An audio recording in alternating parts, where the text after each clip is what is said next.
share a common ground in the Americas. North to south, where Native women are defensive of Mother Earth and the very foundations of life itself.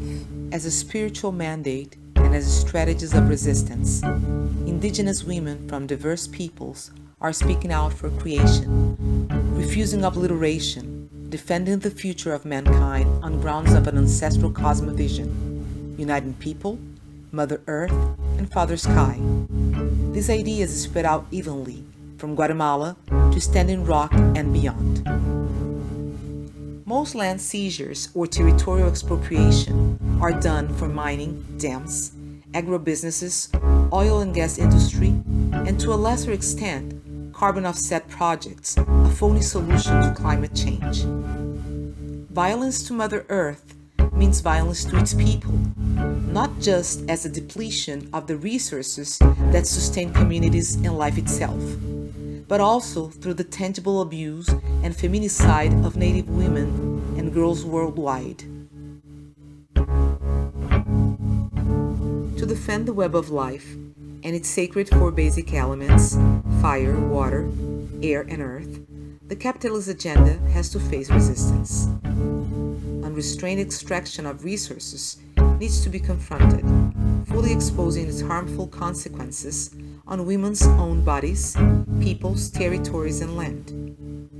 The colonialist view of cultural eradication and genocide needs to end, along with its manifestations of systemic racism, sexism, and classism in our everyday lives.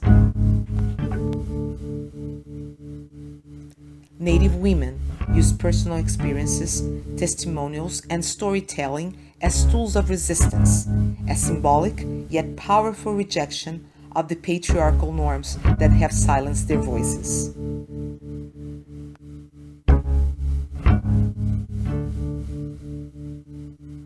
To tribute Empire resistance, our prayer today took place in Washington Place at the Brown Building, formerly known as the Triangle Shirtwaste Company factory, which burned down at the beginning of the 20th century.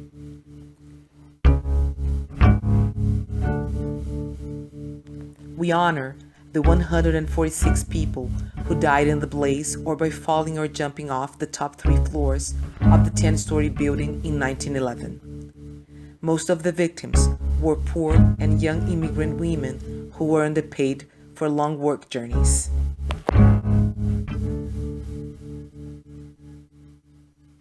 The shirtwaste factory owners were notorious for anti-worker policies.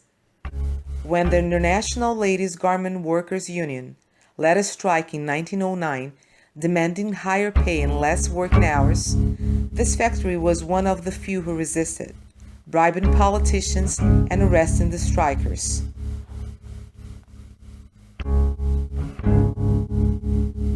When the fire broke out on the 8th floor, only one elevator out of 4 was operating, but soon broke down. One stairway leading to the street was locked from the outside, allegedly preventing theft by the workers, and the other opened inward only. The fire escape could not support the weight of more than a few women at a time. The rusty valve was shut, restricting their access to water. Firefighters could only reach up to the 7th floor.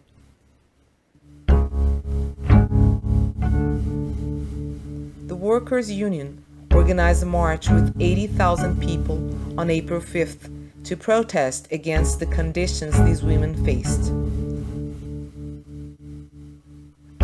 The massacre compelled the city to enact reform, leading to legislation requiring improved factory safety standards and spurring the growth of the International Ladies Garment Workers Union, which continued to fight for better working conditions for sweatshop workers.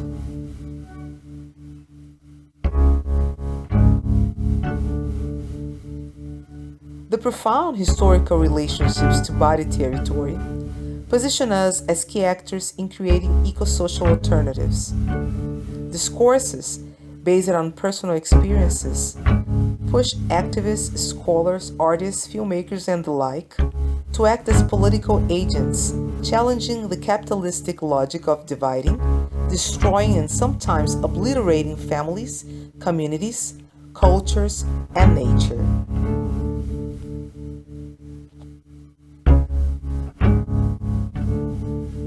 We stand together for alternative ways of thinking, new allegiances and strategies that form networks of resistance, led by women fearlessly defending their territory, body, collective, and Mother Earth. Through global networks of solidarity and shared experience, we highlight the beauty, the poetics, and the power of resistance. Every day is a day for new beginnings, new dreams, and new action.